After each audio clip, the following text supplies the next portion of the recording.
hindi na siya maganda sa industry natin, hindi na siya healthy.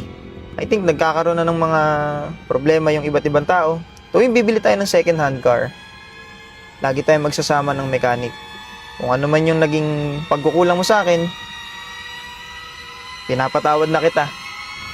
Siguro, arborin ko na lang yan. Palipasin na lang natin to.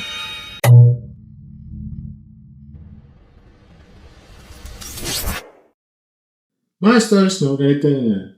Kapag matapang ka kahapon, maingay ka kahapon, at punong-puno ka ng banat kahapon, tapos biglang sa susunod na araw, ang tono mo ay lesson learned. Pinapatawad na kita. Truce for truce.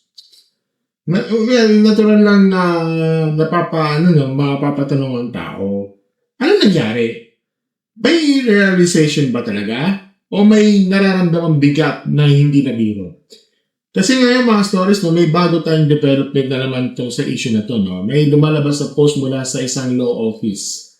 At pagkatapos nun, biglang lumabas na itong video na to si Don Batimana na sorwang iba ang tono kumpara sa nauna niyang banner. So, as a dito sa video na to, no, mga stories, hindi tayo nagpapadalagan sa mga pa-soft tone. Sa lesson learn o sa peace offering. So, himay natin itong diretso, no, walang panigiligo, at higit sa lahat, no, may napupulot tayong aral dito. Lalo na sa mga bibili ng second hand na sasakyan at sa mga mahilig mag-ingay online na hindi iniisip at posibleng balik dito. Okay? So, ngayon mga stories, unahin natin ito, bago natin yung sa video, no, yung kay Don Batimana. Unahin natin ito yung post galing ito sa Chindian Law Office. Ito yung na mismo nakasado. Papakita ko ito, no? New clients for a criminal case, entertainer, Boss Franz, Ma'am Dana, and F2A Cars. So, ayan, no? Diretso maikling pero mabigat to, no? Sa larawan, no, may nakikita yung mga ganitong, siguro may laptop, may desk, diba? May dokumento, no? At malinaw, no, na mga plate na, si Attorney Hazel. Yes, Chindian Luna, attorney at law. Well, kasama sa larawan ng tatlo ito ay sa counseling setting, no? Well, professional dating at saka hindi ito mukhang biro. Okay? Hindi ito mukhang content lang. At hindi ito mukhang simpleng Facebook post na wala lang. Diba? Ngayon, lilinawin ko lang ang post ito ay hindi automatic ibig sabihin guilty na kahit sino. No? Pero ang ibig sabihin nito ay seryoso na ang usapan nito. Okay? Ibig sabihin, wala na tayo sa simpleng bardagulan sa comment section. Wala na tayo sa simpleng putsada sa reels, no? May legal counsel na at may formal na hakbang na. So, kapag umabot na sa ganito, sa ganitong ganyang pangyayari, no? Dapat may, mas mag-iingat na ang bawat taong nagsasalita online. Okay? So, ngayon, panoorin natin na saglit, no? Itong video na ito, galing to si Don Batimana, no? At yung title niya, nakalagay dito, what's next? Ito na yung kanyang video, yung reels niya, video, Facebook. Ito galing ito kay Don Batimana. So, okay. So, nawala tuloy. Wait lang. So yun guys, pauwi ako ngayon. Kakatapos ko lang mag-meeting. At nag-reflect ako. Napansin ko, sobrang laki na ng tension. Sobrang tensionado na ng mga tao sa car industry. Dami ng taong involved. Mataas na tao, normal na tao, sikat na tao, mga influencers, content creators, even yung mga netizens. Hindi na siya maganda sa industry natin. Hindi na siya healthy. I think nagkakaroon na ng mga problema yung iba't ibang tao. Nagdududa na sila kung kanino nga ba sila po-position, kanino sila maniniwala. Pero ang na-realize ko,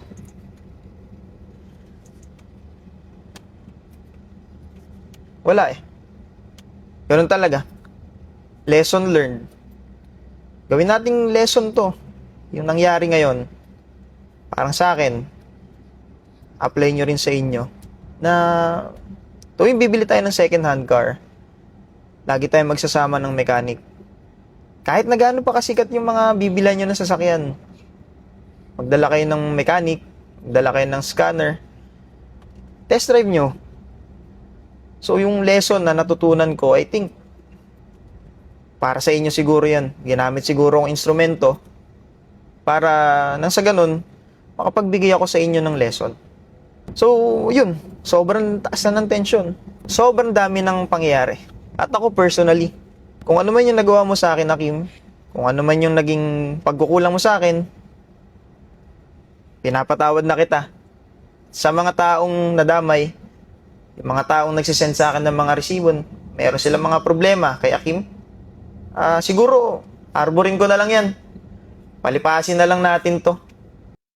Teka lang. Ito sa video, ito yung sinasabi niya na sobrang taas na raw ang tension ng car industry, sobrang dami ng nadadamay, hindi na raw KLP. Ito, sabi niya, lesson learned para sa lahat. Kapag bibili rin ng second hand, magdala ng mekaniko, scanner, at mag-test drive. Ang pinaka-importante, sinabi niya, yung ngayon, sinabi niya, yung magagawa niya sa akin, pinapakawit. Well, yun yung kanyang yung sentiment yung sa video na to. So, ngayon, mga stories, no,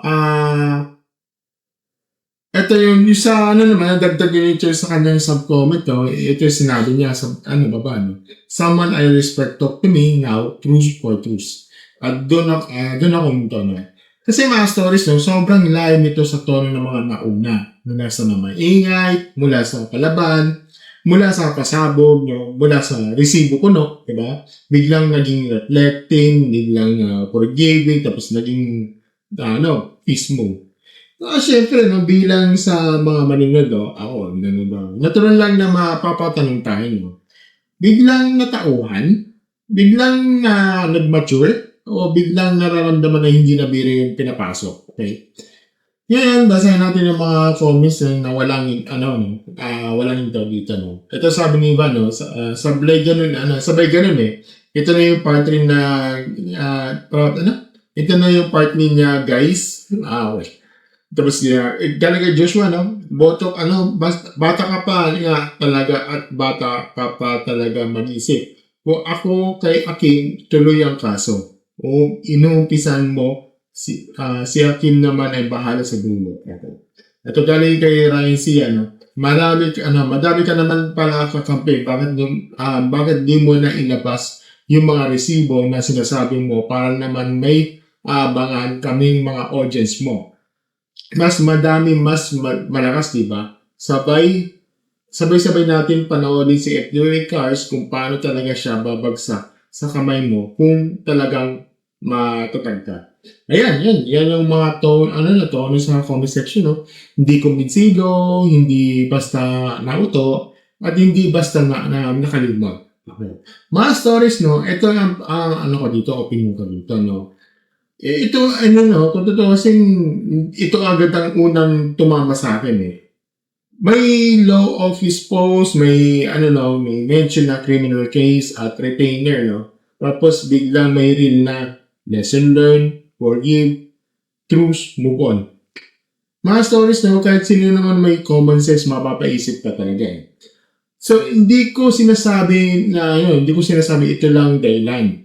Pero ang timing mismo ang nadudulot ang duda dito. Okay? Kasi kung talagang matagal ka ng reflective, kung talagang gusto mo pala ng katahimikan, bakit lang? Okay? Bakit pagkatapos ang post na may legal weight at ang dating, di ba? Bakit ikaw may weight ang dating? Tapos ang dating sa akin at opinion ko lang to, ha? Hindi lang ito simpleng ninilay. Mukhang itong pag-atras na nilagyan ng magandang packaging. Okay?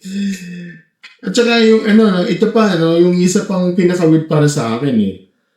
Kapag ikaw ang unang naglabas ng mabigat ng aligasyon, kapag ikaw ang nag-ingay, kapag ikaw ang nagsasabing may mga resibo ka, di ba? Yung sinasabi mo. Tapos bigla mo sasabihin, pinapatawad na kita. Teka lang, boss. Boss, teka lang. Sa framing, sa framing na yan parang ikaw ang tuloy yung nasa moral high ground. Parang ikaw yung argabyado na ngayon ay mabait na nagpapatawad. Ito ang tanong ko namin dito Nasaan na yung mga sinasabi mo dati? Nasaan yung mga resibo mo? Nasaan yung mga conviction mo? Kung totoo yung mga aligasyon, bakit biglang truce? Bakit kung hindi sapat, bakit mo ilalabas agad ang publiko? Kasi kaya para sa akin mga stories hindi convincing ang pinapatawad na kita. Kundi, kung hindi mo naman, kung hindi mo muna nililinaw ang bigat ng mga nauna mong binitawan. Diba? Ito hindi ko rin alam, hindi ko rin naman babaliwin itong tama na to, no? Yung mga advice niya na magdala ka ng mekaniko, magdala ka ng scanner, mag-test drive, huwag umasa lang sa pangalan ng kasikatan. Yes, tama naman. I agree ako doon. 100%, okay? At ito yung aral na paulit-ulit ko sasabihin nito sa mga stories, no? Kasi kapag bibili kayo ng second hand na sasakyan, huwag kayong papadala sa format, tama? Huwag kayong papadala sa followers, huwag kayong papadala sa pangalan. Huwag kayong papadala sa mabait naman sa blog. Pero kailangan talaga ng mekaniko, scanner, full check, test drive, oo. Dokumento ang usapan, malinaw na refund reservation terms, di ba? Malinaw known issues. Sa parte na yan, may sense siya okay. Pero ang problem kasi dito, mga stories, hindi nabubura ng isang tamang advice ang mga tanong sa naunang mo mga kilos. Okay? At ito yung pinaka-importante punto sa buong issue na to. Okay? Mga stories, ito makinig kayo mabuti, no? Hindi lahat ng screenshot ay ebidensya. Hindi lahat ng kwento may proof. Okay? Hindi lahat ng resibo ay sapat para sa legal na mura ng paghatol. Okay? Kasi sa social media, ang bilis mabansag ang bilis maniwala, ang bilis makisakay. Pero kapag legal ang usapan na ibang laban na yan. Di ba? Ibang laban na. Kasi kapag sisira ka sa pangalan ng tao o negosyo online, dapat handa kang patunayan bawat linya ng sinasabi mo. Kasi hindi pwedeng half story, hindi pwedeng crop screenshot, hindi pwedeng yung emotional narrative, hindi pwedeng yung audience sympathy, at hindi pwedeng yung bayan na sa yung viewers umusga. Kasi yung sinasabi mo yung audience sympathy, viewers umusga, parang ang dating sa akin, nagiging appeal to authority fallacy, di ba? Hindi ganun, okay? Kaya ang tingin ko rito, may malaking aral para sa lahat ng mga content creators dito Kasi kung hindi ka pa buo din sa ebidensya mo, huwag ka munang magpakawala ng mamigat na aligasyon online. Okay? So, kasi yun, kung totoo na may nakausap siyang taong nirespeto niya, at kung ang taong yun napayo sa kanya ng kumalma. Sa totoo lang, mabuti kasi yan Kasi malinaw na may punto, may hindi na healthy, masyado ng maraming nadamay, masyado ng malaki ng gulo. Pero para sa akin, mga stories, hindi sapat yung hindi sapat yung truth for truth, pinapatawad na kita, lesson learned.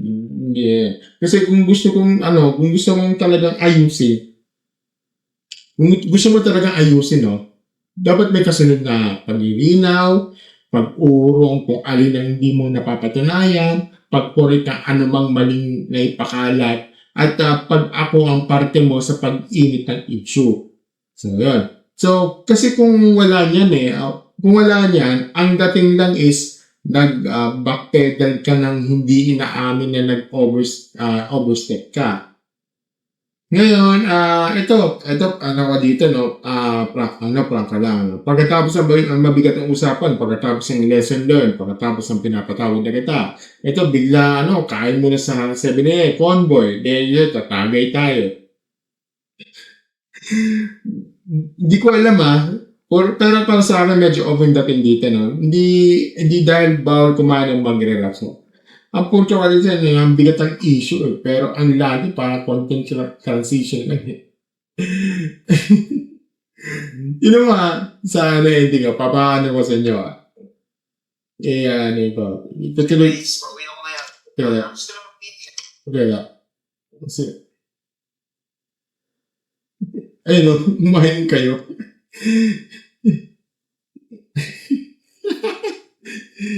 Ito kasi, nasa Marky, nasa 3 minutes, 3 minutes 11 seconds. Ito yun, eh.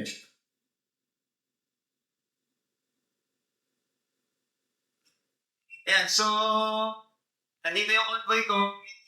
Kasama nila ako si Londo, galing ako ng meeting. And, since ako sa tayo sa trabaho, kain muna tayo. So, later pupunta tayo Tagaytay. Okay. Ewan ko dyan. Hindi ko maintindihan. Dapat di nyo binidyo yan, eh. Ay nako, dito mo pasang doon, ano. Sip. Ito, mga stories, no. Si Sir Bang talaga to o control exit na naging narrative minute na, okay?